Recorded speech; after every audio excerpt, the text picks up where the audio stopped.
Have you ever felt that nagging sensation that what you say you believe in doesn't quite match up with how you're actually living? Honestly, we've all been there. It's that gap between our ideal self, the one who recycles every scrap of paper and always speaks up for what's right, and our real self, who sometimes takes the path of least resistance because, well, life is complicated and fast. But today, I want to talk about this on a much larger scale. I want to talk about the soul of our organizations. Because look, every institution has two identities, and the distance between them is where the real story is told. Think about it this way. The first identity is the one we see in the glossy annual reports. It's full of words like integrity, sustainability, and human dignity. It's the identity that says we care about the planet and our people. But then there's the second identity. This one is much quieter. It lives in the supplier contracts, the cost reduction programs, and the technology we choose to buy. This second identity reveals what we are actually prepared to reward. And sitting right in the middle of these two identities is a function that most people think is just about spreadsheets and negotiations, procurement. Now, I know what you might be thinking. Ayşe Müge, procurement? Isn't that just the department that buys the office chairs and manages the software licenses? Well, let me put it this way. Procurement is actually the clearest expression of an organization's character.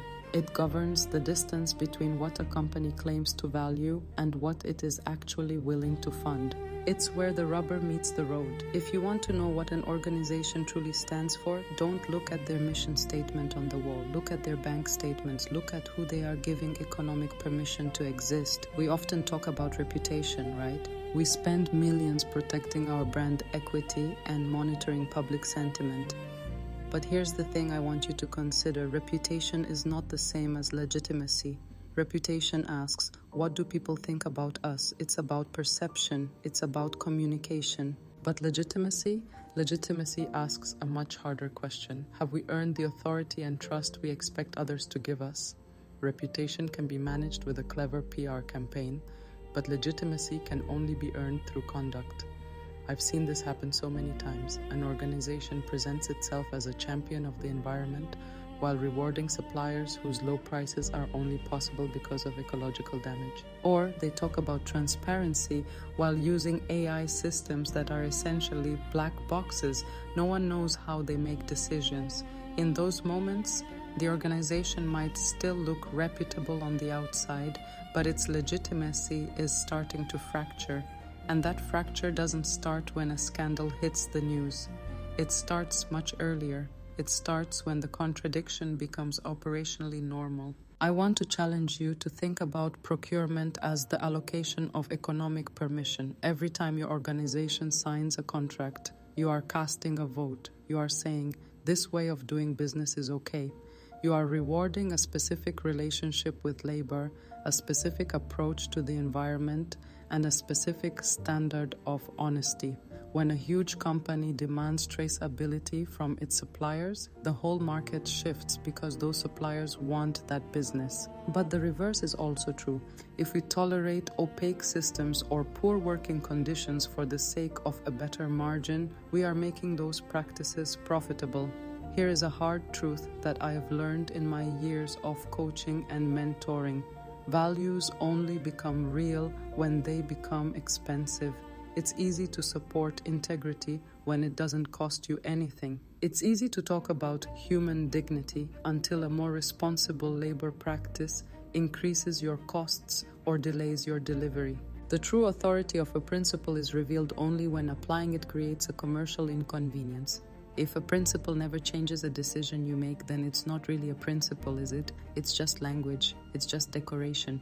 Procurement is the place where these values encounter the most pressure. It's the test lab for an organization's moral identity. If you're a leader, I want you to ask yourself, when was the last time a value actually stopped us from making a deal? When was the last time we said no to a strategically important relationship because it violated our core beliefs? If you can't remember a time, it might be time to look closer at whether those values are functioning as anything more than marketing copy.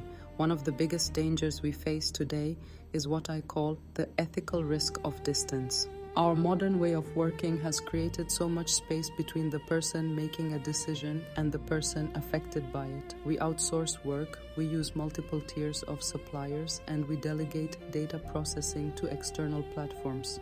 This distance makes us efficient, sure, but it also creates moral insulation. The organization gets the benefit, the lower price, the faster speed, while someone else, somewhere far away, carries the consequence. Think about the executive who approves a contract. They might never meet the workers whose conditions made that low price possible. The procurement team reporting the savings might never see the environmental damage that was conveniently left out of the business case. When we have this much distance, our language changes. We stop talking about people and start talking about compliance issues. We stop talking about destruction and start talking about externalities. We make the vocabulary cleaner so the human reality becomes less visible. And that, my friends, is incredibly dangerous. If you want to practice responsible procurement, you have to find ways to reduce that ethical distance. You have to reconnect the commercial outcome with the human and environmental conditions required to produce it.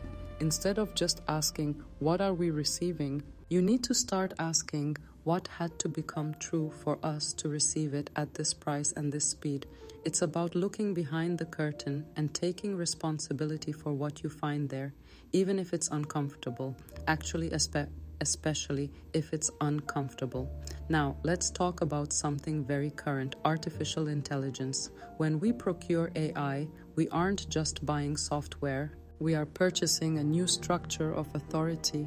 Think about it. These systems rank suppliers, predict risks, and recommend commercial outcomes. But if those systems are opaque, the institution might lose practical control while keeping the formal responsibility. If your managers are approving decisions they can't actually explain because the algorithm said so, you have a legitimacy risk. You can't claim to be a responsible organization if you're depending on systems you can't govern or override. I've seen leaders get caught in the compliance trap. They think because the code of conduct is signed and the audit is complete, they're in the clear. But let me tell you, compliance does not equal moral authority. A practice can be perfectly legal and still be exploitative. A contract can transfer legal liability without transferring the moral responsibility.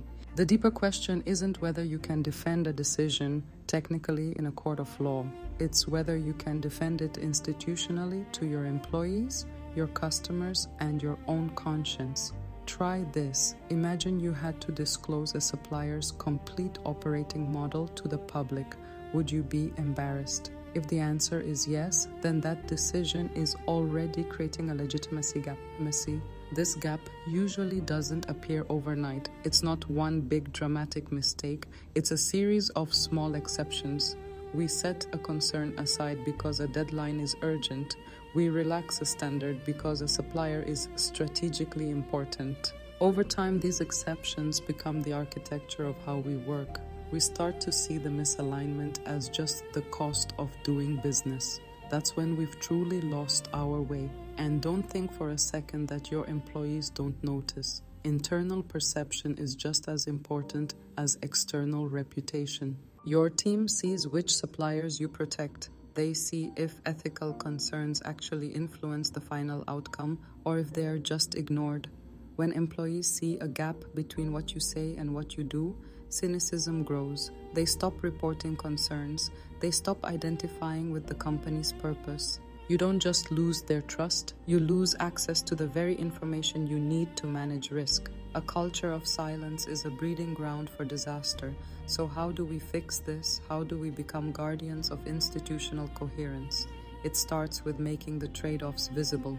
Being a leader doesn't mean you won't face difficult choices. Sometimes responsible labor will increase costs. Sometimes transparent technology will be slower. The goal isn't to pretend these tensions don't exist. It's to decide deliberately who will carry the cost. It's about moving away from commercial language that disguises consequences and moving toward a place of radical honesty. I want to give you a practical tool you can use today. It's a 5-point leadership test for any major procurement decision. First, is the complete operating model publicly defensible? If it depends on invisibility, it's a risk. Second, do our values possess actual decision-making authority? Can sustainability or integrity actually change the outcome of this deal? Third, who carries the hidden cost? Look for the people or environments that aren't mentioned in the business case but will feel the impact. Fourth, can the arrangement be meaningfully challenged? Is there a way for workers or stakeholders to raise a concern that actually leads to a change? A reporting mechanism that doesn't have the power to fix things is just a facade. And finally, fifth, does responsibility remain inside the institution? Even if you outsource the work, you cannot outsource the responsibility. You are still the one funding it. You are still the one who accepted the risk. You must remain answerable for what happens next. Look, I know this isn't easy. It's much simpler to just look at the bottom line and call it a day. But the true price of principles isn't what you say you believe. It's what you are prepared to refuse, what you are prepared to protect, and what you are willing to pay for when believing in something becomes commercially inconvenient. Every organization will eventually hit that moment where their values become expensive, and in that moment, you won't be defined by your marketing, you'll be defined by your choices. So, here is my challenge for you today. Take a look at one project or one contract you're currently working on. Apply that 5-point test. Be honest with yourself. Where is the gap? And what is one small step you can take today to close it? Maybe it's asking a harder question in a meeting. Maybe it's looking for a supplier that aligns better with your values, even if it takes a bit more time. Whatever it is, remember that legitimacy is earned in these small, quiet moments of integrity. You've got this, and I'm right here with you. Until next time, keep making choices that you'd be proud to stand behind.